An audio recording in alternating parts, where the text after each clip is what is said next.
Il te dit de jouer du cœur. Alors donne-lui du cœur. T'as entendu? Ben oui, j'entends tout maintenant. Affle-loup. C'est de la triche, on voit rien. Affle-loup. Ni vu, ni connu. Quoi? Ils ont raison.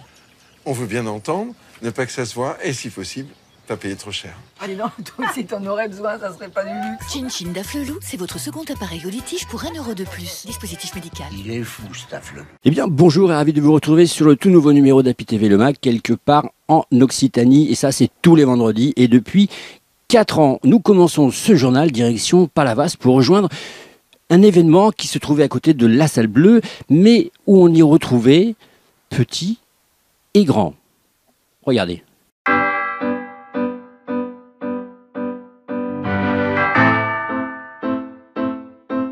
Sébastien, bonjour. On se retrouve autour des jeux vidéo. Alors, est-ce qu'il y a des choses nouvelles cette année? Alors, des choses nouvelles, oui et non. Les jeux de société sont effectivement nouveaux, puisqu'on essaye de faire en sorte avec les organisateurs qu'il y ait un renouvellement dans ce qui est proposé, aussi bien dans les jeux vidéo que dans les jeux de société, effectivement. Mais c'est une formule qu'on a déjà reconduite depuis 4 ans maintenant, et qu'on espère faire durer à l'avenir aussi. Alors, ça a l'air très familial aujourd'hui. C'est très familial, effectivement. Au départ, on voulait créer une manifestation à destination des adolescents. Et puis on s'est très vite rendu compte que les ados venaient pas et que c'était un public familial qui venait. Donc on s'est réorienté sur des jeux vidéo plus familiaux et aussi des jeux de société qui attirent. Ça permet aux familles effectivement de partager un bon moment, un après-midi. Alors les jeux de société, ça revient au goût du jour. Les jeux de société reviennent au goût du jour. Il y a une offre, il y a d'abord l'offre en termes de jeux de société immense.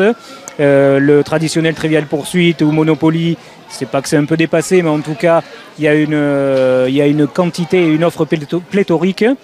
Et beaucoup de parents aiment partager un moment avec leurs enfants. Pardon, je voulais juste dire que ça sort les enfants un peu de la tablette et des écrans. Alors tous ces jeux-là, ils viennent des familles, c'est toi qui les amènes, c'est la municipalité qui les met à disposition, comment ça marche? Alors la municipalité est instigatrice de la journée, mais la municipalité n'a pas vocation à acheter des jeux vidéo ou des jeux de société, donc on fait appel à des prestataires, effectivement, qui amènent des jeux et qui fournissent les écrans, les consoles, les manettes, enfin tout ce qui est nécessaire pour passer un bon moment. Alors j'ai l'impression qu'il y a beaucoup de monde cette année. Il y a beaucoup de monde, il semblerait que la manifestation prenne un peu d'ampleur et d'envergure. D'ailleurs, il faudra peut-être réfléchir à la faire évoluer.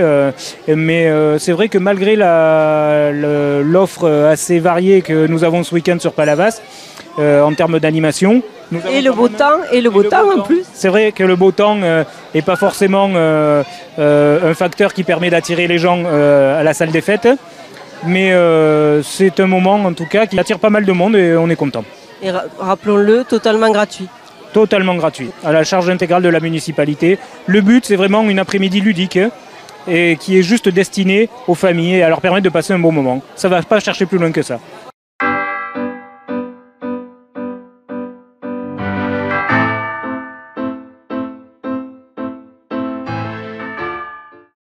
Le grand format de cette semaine que je vous propose, c'est direction Bessan, à la rencontre d'une association qui s'appelle Par Amour des Abeilles. Et si ça vous dit rien, regardez ça.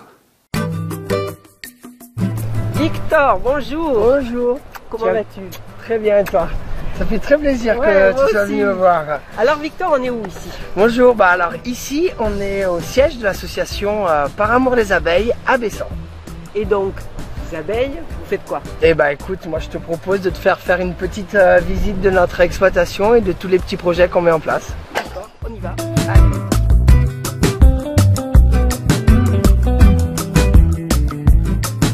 Alors ça, qu'est-ce que c'est? Alors ça, c'est des canaux de chêne mâle. C'est-à-dire c'est avec ceci qu'on va fabriquer nos ruches. Parce que nous, on fait des ruches environnementales. Ah, c'est pas des ruches non, on en voit d'habitude. Non, pas du tout. Nous, c'est des ruches en fait où on fait pas d'extraction de miel. Et on les met en place pour favoriser l'environnement pour les abeilles en fait. Donc c'est la matière brute qu'on extrait directement sur les chênes lièges, notamment dans les Pyrénées-Orientales. Et donc vous les laissez de cette taille différente? Non, alors il y a différentes tailles. Là c'est la première taille, après je te montrerai là-bas où on a notre atelier où on fait la couture, on les présente, on les met en dimension qui soit le plus adaptée pour favoriser en fait l'environnement des abeilles. Et du coup, bah, je te propose qu'on aille voir là-bas comment on les transforme ces belles petites ruches. Ouais.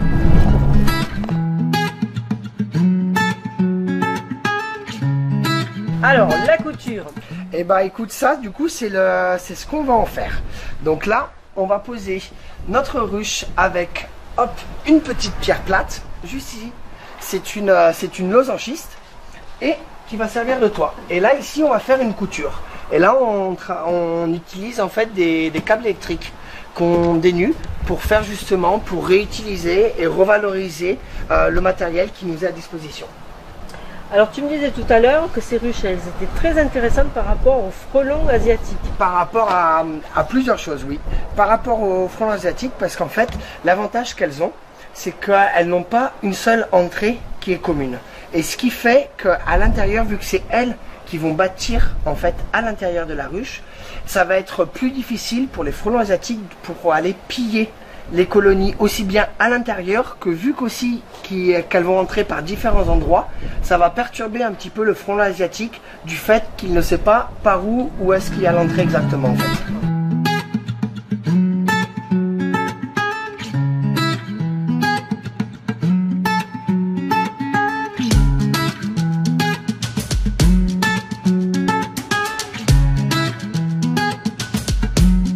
On est où dans ce local? Ici, c'est notre atelier créatif communautaire. C'est-à-dire que c'est ici qu'on va créer nos ruches, faire la couture, mais pas que. C'est d'autres choses. Exactement, c'est un atelier, nous, qu'on met à disposition pour faire différentes constructions. Donc ça soit aussi bien de la fabrication de meubles, de bijoux, de tout ça. C'est mettre à disposition et bah voilà. Salut Mathieu, ça va?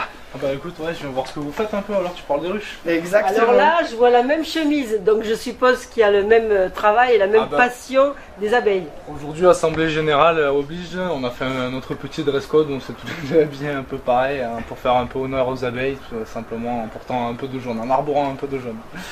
Voilà. Alors Victor, Mathieu, quel rôle il a? Eh ben Mathieu, c'est le président de l'association et tous les deux, on est les cofondateurs. Les cofondateurs de tout ça, et on est chez Mathieu là, chez sa ferme familiale où il habite justement sur place. C'est notre petit terrain d'expérimentation, c'est chez moi. Voilà, on essaye plein de petites choses comme vous pouvez voir, que ce soit aussi bien de l'art, que ce soit de la création, du bricolage, on fait aussi ressourcerie, je pense que tout ça Victor a dû vous l'expliquer un peu avant. Donc on essaye des choses tout simplement, on partage, on met un côté... Salut JP, ça va?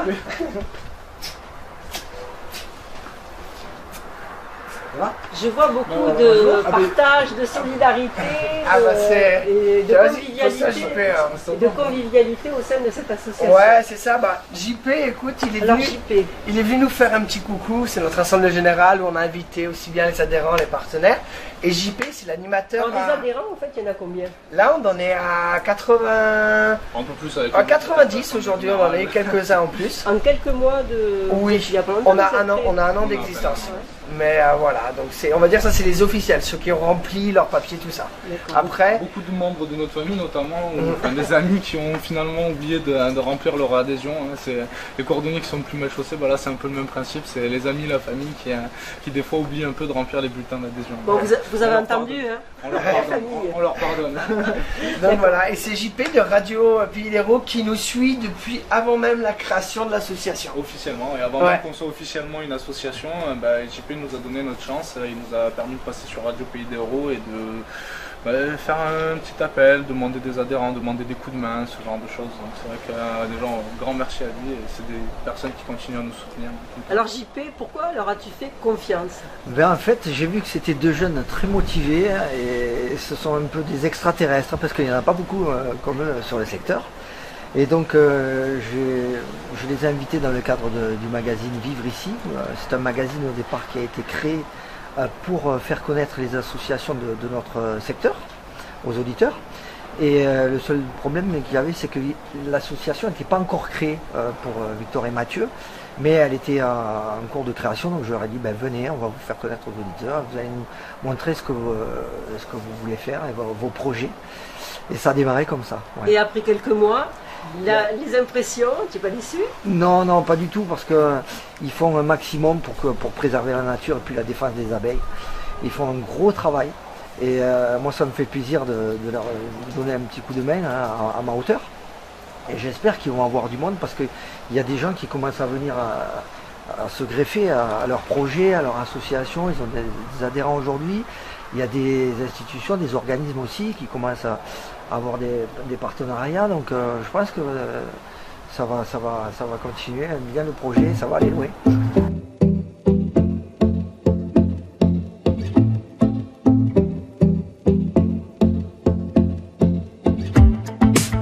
Victor, on est dans votre salle de repos, c'est ça? Ouais, c'est ça, en fait, on est juste à côté de l'atelier créatif communautaire.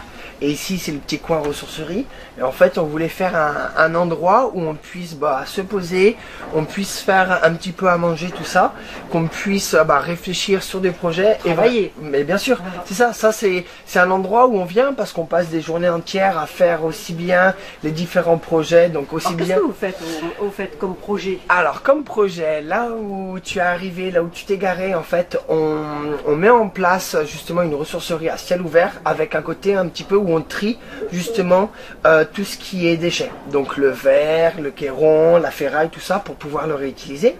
On a un petit espace où on a déjà fait de l'accueil de stagiaires et aussi de jeunes en mission locale d'insertion qu'on est en train de mettre en place de façon autonome. C'est-à-dire qu'il y a une caravane, il y a toilette sèche, il y a l'électricité. Là, il faut qu'on amène l'eau. Pour que les stagiaires qu'on puisse accueillir ou des amis qui viennent passer. Quand même un minimum de confort. Exactement, qui se fassent un petit peu au vert. Et après, toute la zone là-bas qui fait 10 000 m², on va mettre en place un sentier pédagogique pour pouvoir faire venir des écoles et des enfants avec l'agglomération Hérault-Méditerranée qui nous accompagne et nous soutient pour la mise en place de ce projet. Ensuite, on a un autre petit endroit où on est en train de mettre en place le jardin idéal pour les enfants. Parce que dans l'association, on a quelques familles qui viennent justement. Et on s'est dit, là on est en train de le penser, et le penser notamment avec les enfants. C'est-à-dire que c'est eux qui le conçoivent un petit peu et nous on le met en place pour que les enfants ils puissent avoir leur petit espace de jeu. Et qu'il y ait 4-5 enfants qui sont au même endroit avec une personne qui joue avec eux pour que les parents puissent aussi bien faire de la création, du maraîchage, qu'ils puissent avoir des activités. Donc on va dire qu'ils ne soient pas freinés par la contrainte d'avoir des enfants, mais que les familles sont aussi les bienvenues ici. Mais en même temps, là vous leur faites un peu de pédagogie. C'est ça, c'est ça. Et du coup, un autre espace que je te présenterai la prochaine fois, parce que là, on est vraiment sur le début, c'est on a mis en place une partie pépinière pour faire tous les semis et une partie maraîchage. C'est-à-dire qu'au sein de l'association, il y a beaucoup de personnes qui nous ont demandé qui voulaient faire de la permaculture, du maraîchage, travailler les légumes, tout ça. Et du coup, on met ça à disposition dans un premier temps pour leur apprendre, mais aussi pour pouvoir avoir une petite production, nous, de légumes et de fruits, pour pouvoir les partager avec toutes les personnes qui viennent ici, qui nous donnent un petit coup de main et qui sont aussi un petit peu, on va dire, dans le besoin. Donc on va dire c'est un échange. C'est un échange de savoir-faire et de belles choses. Bon Victor, merci de cette visite. Merci à toi. Enchantée de visiter parce que c'est vraiment très très intéressant, passionnant. Et puis les abeilles, c'est l'avenir de la planète, on le sait tous. Et puis à une prochaine fois. Très bientôt, en tout cas tu es la bienvenue quand tu veux, et c'est certain qu'on va se revoir parce qu'on est rempli d'énergie et on a plein de beaux projets qui sont en train de fleurir. Victor, il est intarissable.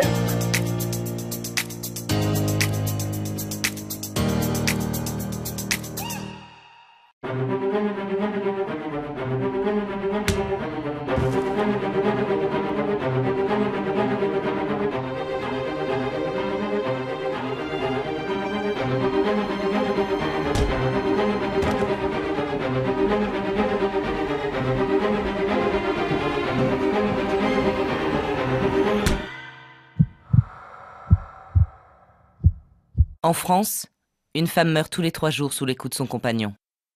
Et puis, bien sûr, comme chaque vendredi, la recette de Seb. Alors cette semaine, Seb, il nous a concocté une recette, une espèce de sauce qu'on met sur du poisson ou sur du poulet.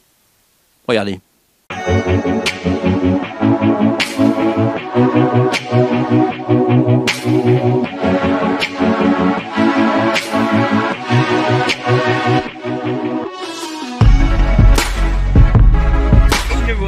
Déguster. Bonjour à tous et bienvenue à la table de Seb. On est en pleine période de vendange, donc il y a du raisin. J'ai été cueillir des pommes chez mes parents. je vous propose une recette de chutney avec raisin et pommes, le tout cuit au barbecue.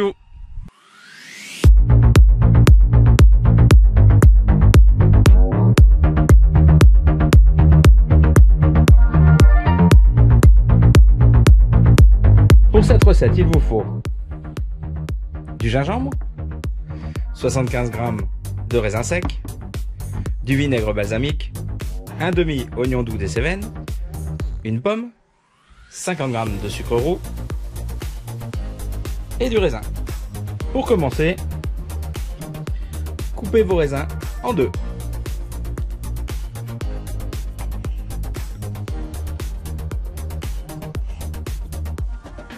Épluchez et hachez le gingembre.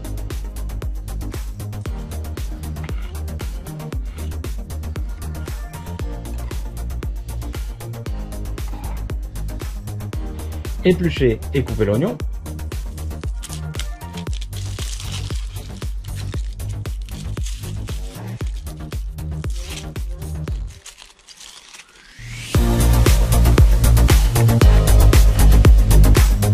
Épluchez et coupez la pomme en petits cubes.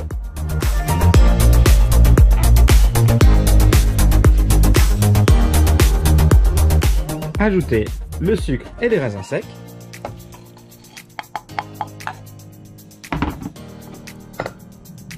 Et le vinaigre balsamique.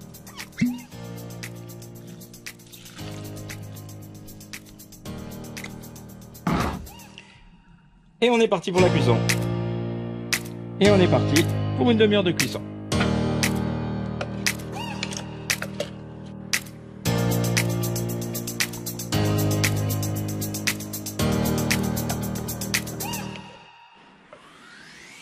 Un chutney vraiment parfait pour accompagner vos poissons et vos viandes.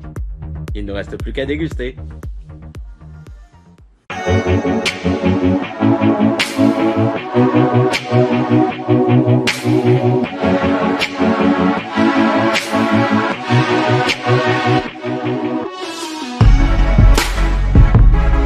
Il ne vous reste plus qu'à déguster. Et bien voilà, Happy TV Le Mac, quelque part en Occitanie, c'est fini. Je vous donne d'ores et déjà rendez-vous vendredi prochain pour de toutes nouvelles aventures. Soyez curieux, aimez, likez, partagez. Très bonne semaine à vous.